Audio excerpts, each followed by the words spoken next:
அந்த அறிவிப்போல் அன்ப தருவாளே சின்ன அறிவிப்பும் இன்று சுடுவாளே நீயும் தும்மிடி ஆயுசு 100ஆக என் உயிர் உன்னோட பத்திர சொத்தாக என் பார்வை உன்னோடு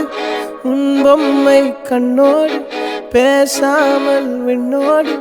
நாம் மிதந்து போவோம் காதாரா அடியானாலும் நான் தாங்க மாறோடு